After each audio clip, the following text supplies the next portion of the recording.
Hello बच्चों, अपने last lecture में हमने जरा सा हिंट देखा था फीमेल रिप्रोडक्टिव सिस्टम का और थोड़ा सा डिस्क्रिप्शन हमने देखा था ओवरी का। उसके बाद हमने फैलोपियन ट्यूब स्टार्ट किया था। आगे बढ़ते हैं आज। फीमेल रिप्रोडक्टिव सिस्टम पहले ओवरी। अगर आप सभी को याद हो तो ओवरी जो है it is a primary sex organ in female जिसका डुअल फंक्शन है। डुअल फंक्शन कैसे? एक गैमेटोजेनिक फैक्टर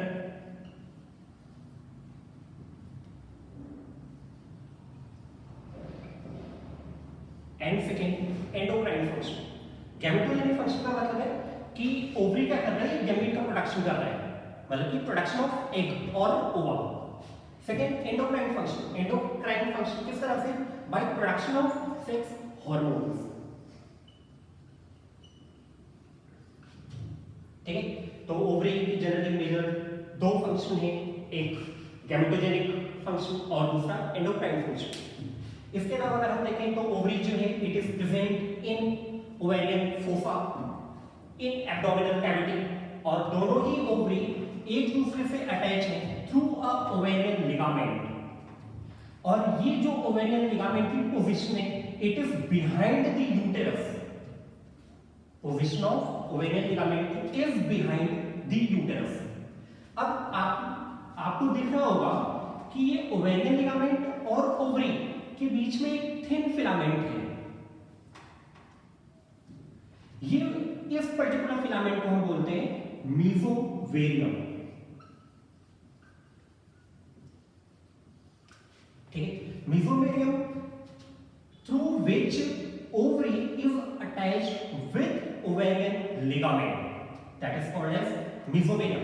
ये mesothelium ही वो पर्टिकुलर स्ट्रक्चर है जिस स्ट्रक्चर के थ्रू ओवेरियन आर्टरी और ओवेरियन वेन्स जो हैं वो ओवरी में एंटर करती हैं और ओवरी से बाहर एग्जिट करती हैं। ठीक है, तो mesothelium के थ्रू ओवरी जो है वो ओवेरियन लिगामेंट से अटैच होता है और यही ओवेरियन लिगामेंट फर्दर एक्सटेंड होता है up to the finger like structure called as fimbria.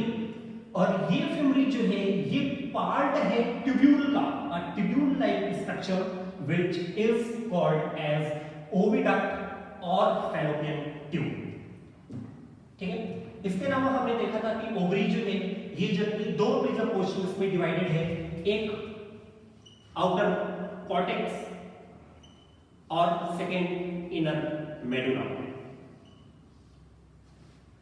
Cortex जो है it is lined with germinal epithelium और it is present underneath a fibrous tunica albuginea. ठीक है, कॉर्टेक्स जो है ये क्या है? It is lined with germinal epithelium which is present underneath a fibrous tunica albuginea. Underneath का मतलब है कि इस ट्यूनिका एल्बुजिनिया की लेयर के नीचे जर्मिनल एपिथेलियम प्रेजेंट होगा। Just behind the tunica albuginea will be present a germinal epithelium और इसे ही कंबाइन हम क्या बोल रहे हैं? Cortex region of ovary. अगला क्वेश्चन जो है that is medulla. Medulla a central deep portion जो कंटेन करता है ब्लड वेसल्स को, लिम्फोसाइट को and also smooth connective tissues. ठीक है, और इसी पर्टिकुलर मेडुलरी रीजन में ओवरी जो है वो मेंस्ट्रुअल साइकिल को परफॉर्म करता है, मतलब कि development of ovarian follicles, release of egg और ओवा and running up of menstrual cycle. ठीक है, तो ये हमने देखा था ओवरी। अब थोड़ा सा आगे बढ़ते हैं।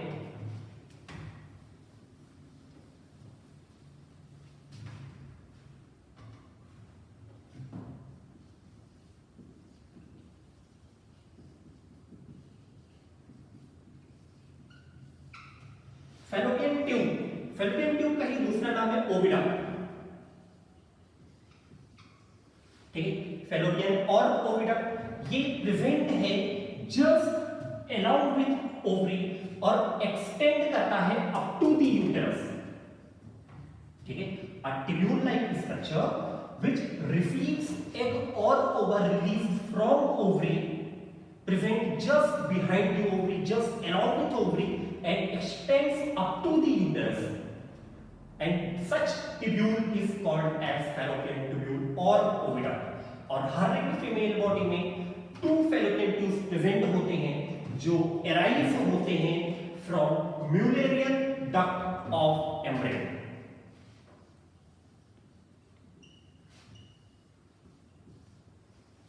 ठीक है, अब अगर हम देखें तो फैलोपियन ट्यूब में जनरली 4 स्ट्रक्चर्स हैं.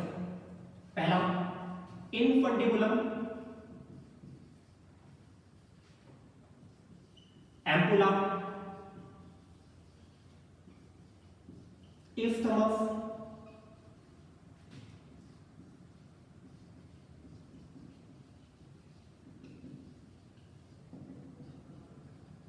And intraspatial part.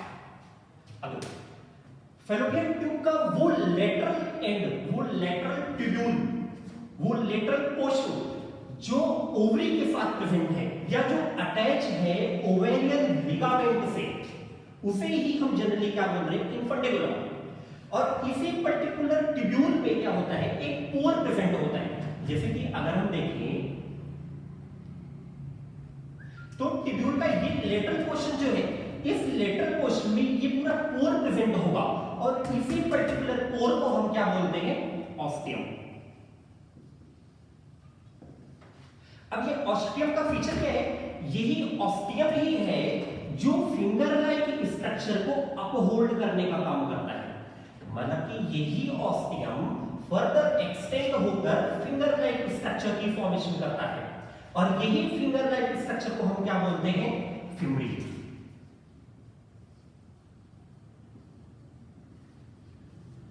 ठीक है, अब ये फिमरी जो है ये अटैच है इसके साथ इस ओवेरियन लिगामेंट के साथ. इसका मेजर पोर्शन क्या है, इसका मेजर फीचर क्या है कि ये फिमरी इस ओवरी से रिलीज हो रहे एग या ओवा को कैप्चर करने का काम करेगा, उसको रिसीव करने का काम करेगा at the time of ovulation.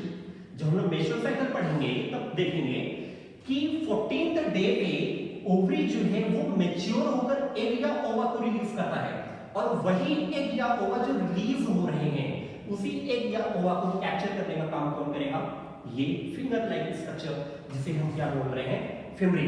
और ये फिमरी जो है it is a portion of infundibulum और इनफंडिबुलम जो है ये लेटरल पोर्शन है इस पूरे ही ट्यूब्यूल का, इस पूरे ओविडक्ट का, इस पूरे ही फैलोपियन ट्यूब का. ठीक है, अब देखो क्या होता है कि फिमरी जो है, इस फिमरी में सीलिया प्रेजेंट होते हैं. ठीक है, अब ये सीलिया ही एक्चुअली में क्या करेंगे, they will develop a current which have tendency to receive the egg और ओवा, और उस एग या ओवा को रिसीव करके ये क्या करेंगे, ये एग या ओवा को फोर्स करेंगे to move towards the medial position of ovary duct, towards the medial position of fallopian tube और towards the medial position of oviduct.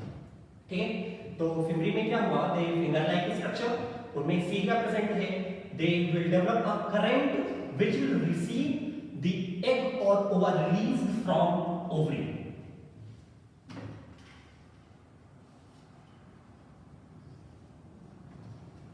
ठीक है, तो अब ये फिमरी जो है ये इसका पार्ट है इनफंडिबुलम का, और ये इनफंडिबुलम जो है it is a lateral portion of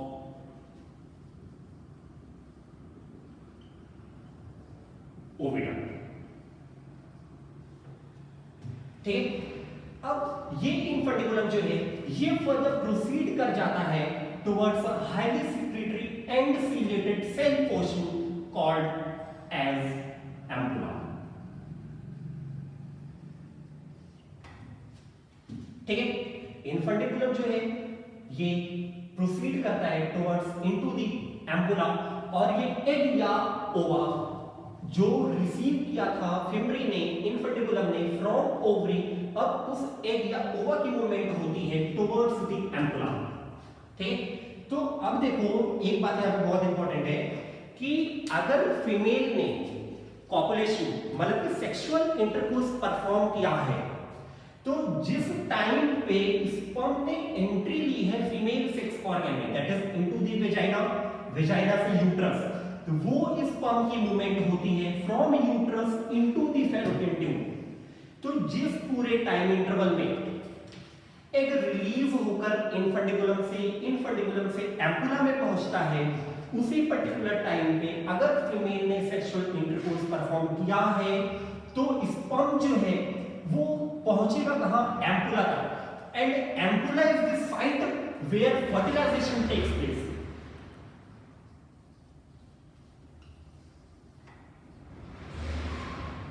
ठीक है, तो ये ध्यान में रखना कि फर्टिलाइजेशन होता कहां है एक्चुअली में? एम्पुला में। बट अगर क्वेश्चन में एम्पुलर नहीं दिया हुआ है तो कभी कभी क्वेश्चन में एम्पुलरी स्पर्मिक जंक्शन भी दिया जाता है।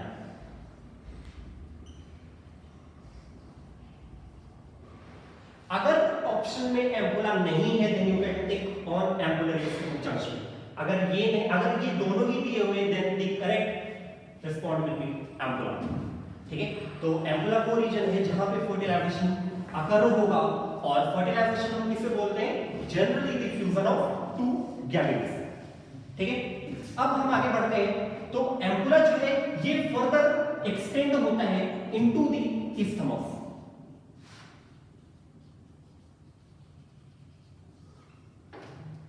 ठीक है, अब इस्थमस का वो पोर्शन जो ओपन हो रहा है यूटेरस में, इस्थमस का वो पोर्शन जो ओपन हो रहा है यूटेरस में, मतलब कि इस पूरे पर्टिकुलर रीजन को हम बोलते हैं इंटरस्टिशियल पार्ट।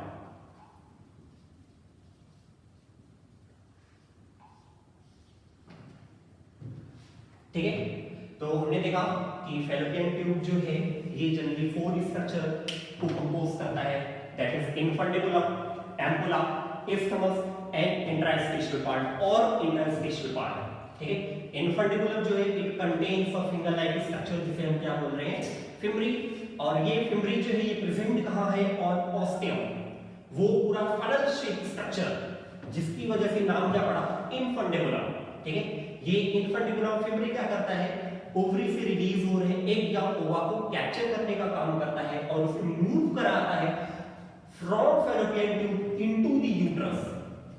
ठीक है, इनफंडिबुलम के बाद फिर अगला क्वेश्चन है एम्पुला, जहां पे मेजर फर्टिलाइजेशन अकर होना है, जहां पे फर्टिलाइजेशन होगा।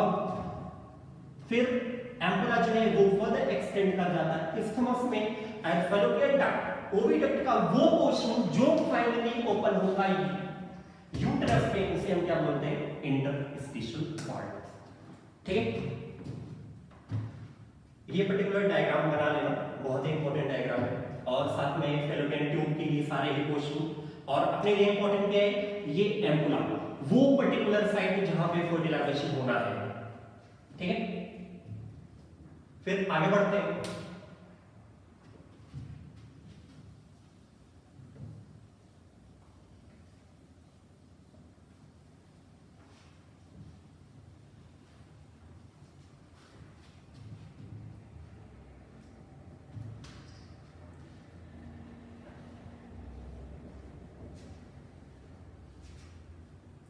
फीमेल रिप्रोडक्टिव सिस्टम में अगला स्ट्रक्चर है अपना यूटेरस। ठीक है, तो अगर हम यूटेरस देखें तो it is a muscular structure जो हॉरिजॉन्टली लाई करता है अबव द ओवेरियन लिगामेंट, और यूटेरस जो है it also have 3 structures: fundus, body and cervix. ठीक है, तो अगर हम यूट्रस की बात करें तो वो पूरा ही पोर्शन जहां पे फैलोपियन ट्यूब ओपन हो रहा था, उसी ओपनिंग के जंक्शन पे एक डोम शेप स्ट्रक्चर प्रेजेंट होता है, दिस डोम शेप स्ट्रक्चर, और इसी पर्टिकुलर डोम शेप स्ट्रक्चर को हम बोलते हैं फंडस। ठीक है, it is also called as head of the uterus. ठीक है, और यूट्रस का ये पूरी ही बॉडी, इसे हम क्या बोलते हैं? Generally body. ठीक है, अब ये यूट्रस की जो बॉडी है ये जनरली एक्सटेंड कर जाती है into a short narrow like structure.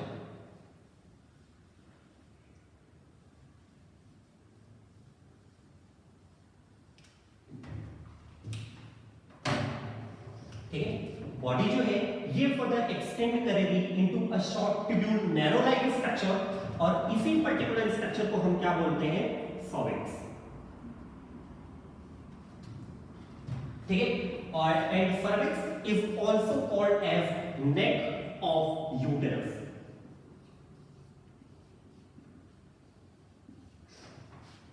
ठीक है, तो हम देखें यूटेरस की बॉडी जो है ये ओपन करती है कहां, सर्विक्स में, और सर्विक्स के थ्रू यूटेरस डायरेक्टली कांटेक्ट करता है टू वेजाइना,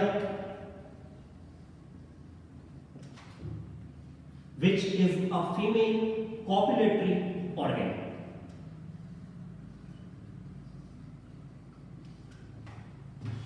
ठीक है, तो यूट्रस की बॉडी जो है ये सर्विक्स के थ्रू कम्युनिकेट करती है किससे, वेजाइना से, और वेजाइना के लेटरल पोजीशन में, वेजाइना के इंटीरियर पोजीशन में प्रेजेंट होता है क्या, वेजाइनल ऑरिफिस।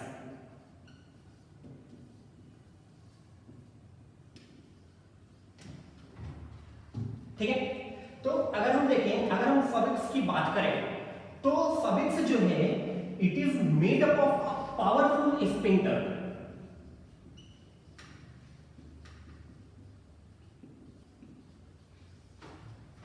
पावरफुल स्पिंक्टर का बना होता है सर्विक्स। ऐसा क्यों, ऐसा इंपॉर्टेंट इसलिए है क्योंकि सर्विक्स भी वो मेजर पोर्शन है जहां पे एम्ब्रियो का डेवलपमेंट होना है, जहां पे प्लेसेंटा की फॉर्मेशन होनी है, जिसके थ्रू उस डेवलप्ड एम्ब्रियो, उस मैच्योर एम्ब्रियो पे फोर्स जनरेट होगा to expel the mature embryo out of the female body.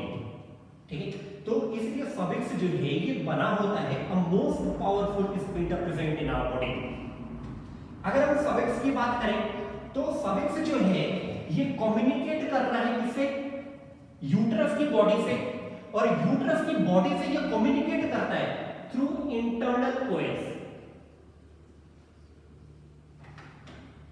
ठीक है, और यही सर्विक्स वेजाइना से कम्युनिकेट कर रहा है थ्रू एक्सटर्नल ओएस। ठीक है, सर्विक्स जो है ये इंटरनल ओएस के थ्रू कम्युनिकेट कर रहा है यूट्रस की बॉडी से, और एक्सटर्नल ओएस के थ्रू कम्युनिकेट कर रहा है किससे, वेजाइना से। ठीक है, अब अगर हम हिस्टोलॉजी देखें यूट्रस की, तो यूट्रस जो है ये जनरली 3 लेयर से मिलकर बने होते हैं।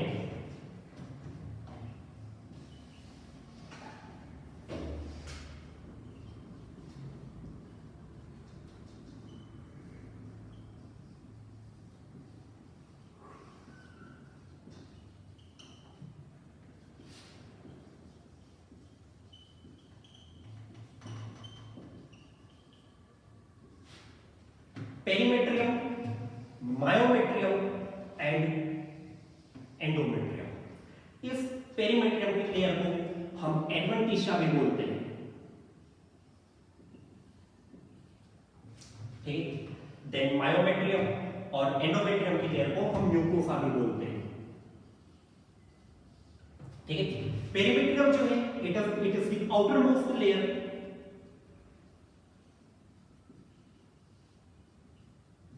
मायोमेट्रियम मिडिल लेयर,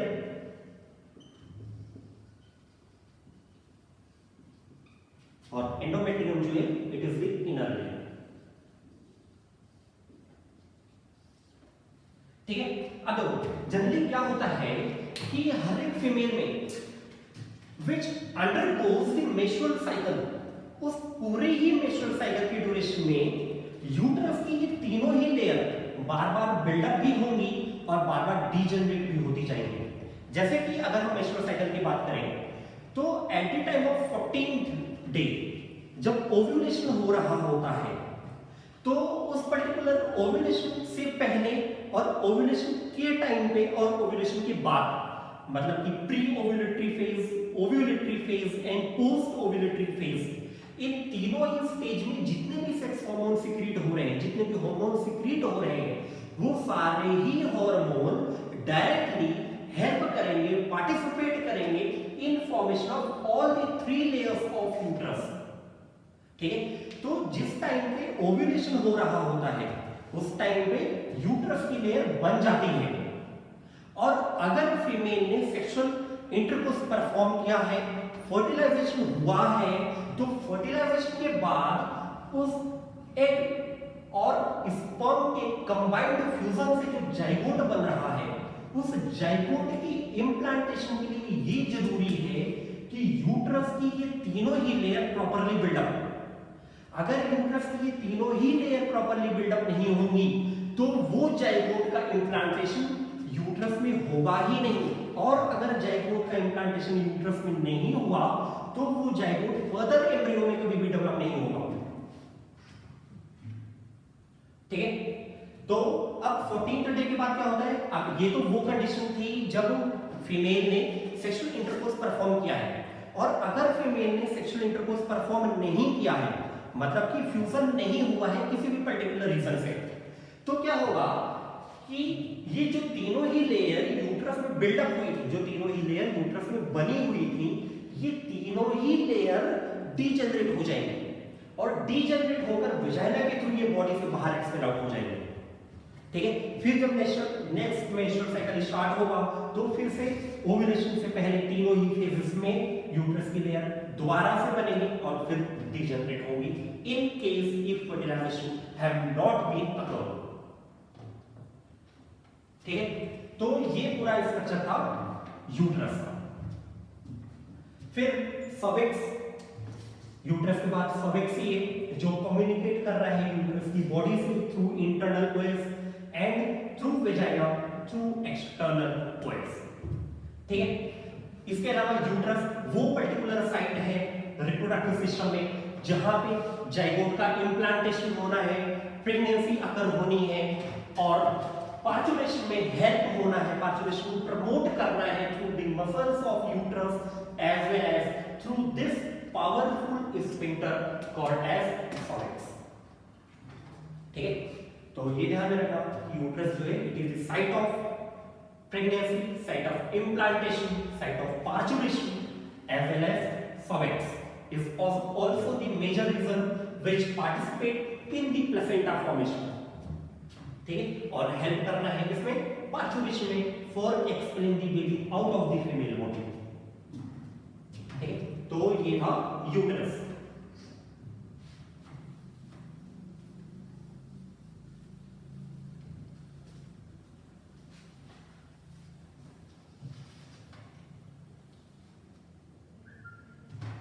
इस रिप्रोडक्टिव सिस्टम में अगला स्ट्रक्चर है वेजाइना। ठीक है, तो अगर हम वेजाइना की बात करें तो यूट्रस जो है वो सर्विक्स के थ्रू कम्युनिकेट कर रहा है किससे? Fibromuscular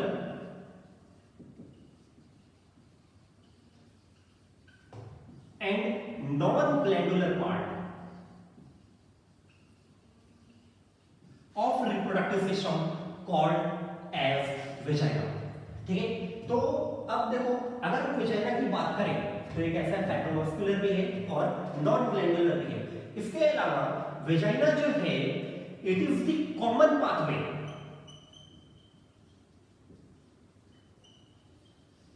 it is a common passage for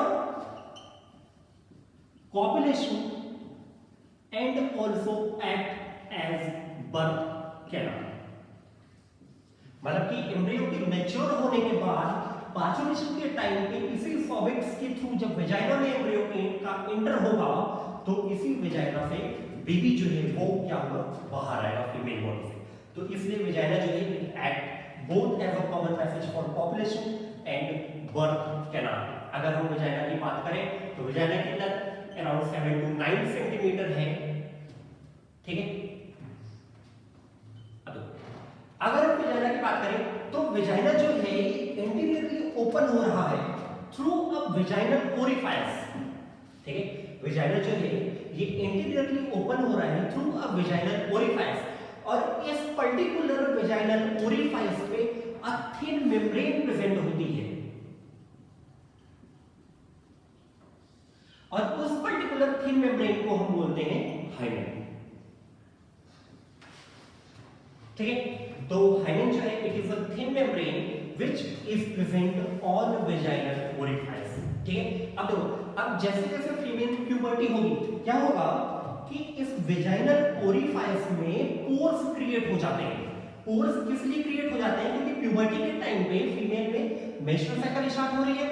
अब यूट्रस की जो लेयर डीजनरेट कर रही है एट द टाइम ऑफ 26 और 27th डे, अगर उस फीमेल में फर्टिलाइजेशन नहीं हुआ है तो वो पूरा ही मेंस्ट्रुअल फ्लो इस वेजाइनल ओरिफाइस के थ्रू बॉडी से बाहर एक्सपेल आउट होना है। ठीक है, तो इसलिए इस वेजाइनल ओरिफाइस पे जो ये थिन मेम्ब्रेन प्रेजेंट है जिसे हम हाइमेन बोल रहे हैं, वो क्या करेगा, उसमें पोर्स क्रिएट हो जाएंगे at the time of puberty. ठीक है, इसके अलावा क्या होता है कि जो हाइमेन है, ये हाइमेन कभी-कभी ऑटोमेटिक ब्रेकडाउन हो जाता है if any female is performing a heavy exercise such as horse riding or bicycling। and इसके अलावा सेक्सुअल इंटरकोर्स के टाइम पे भी ये हाइमेन ब्रेकडाउन हो जाता है, बट हमेशा ही सेक्सुअल इंटरकोर्स के टाइम पे हाइमेन ब्रेकडाउन होगा ये इंपॉर्टेंट नहीं है। तो इसलिए हम हाइमेन को as a real indicator of sexual virginity नहीं बोल सकते। मतलब कि अगर हम फीमेल को हाइमेन के बेसिस पे ये डिफाइन कर रहे हैं that she is either virgin or not, then we can not describe her as a virgin or non virgin on the basis of hymen, क्योंकि ये और भी बहुत सारी कंडीशन में ब्रेक डाउन हो जाता है। ठीक है, इसके अलावा अगर हम देखें तो वेजाइना के सरफेस पे एक बैक्टीरिया प्रेजेंट होता है, that is lactobacillus।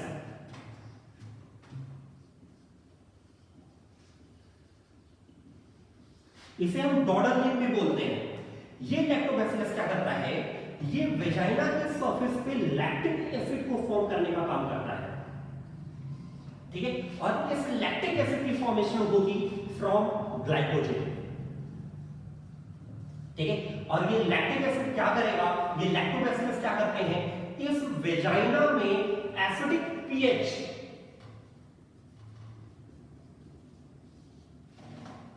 पीएच वहां पे कैसा कर देते हैं, एसिडिक, और वो पीएच हो सकता है अराउंड 3.5 to 4.2। ठीक है, आप लोगों ने केमिस्ट्री में पढ़ा होगा पीएच स्केल, तो वेजाइना का जो पीएच है it is about 3.5 to 4.2, that is acidic pH. Acidic pH vagina का होना इसलिए इंपॉर्टेंट है ताकि कोई भी माइक्रो ऑर्गेनिज्म वेजाइनल पैसेज के थ्रू बॉडी में एंटर ना हो सके और किसी इंफेक्शन को कॉज ना कर सके। ठीक है, तो ये था अपना फीमेल रिप्रोडक्टिव सिस्टम का last structure that is vagina. ठीक है, तो ये डायग्राम आप बना लेना, ड्रॉ कर लेना, डायग्राम की प्रॉपर स्टडी कर लेना, और फिर उसके बाद हर एक स्ट्रक्चर। ठीक है, ओके।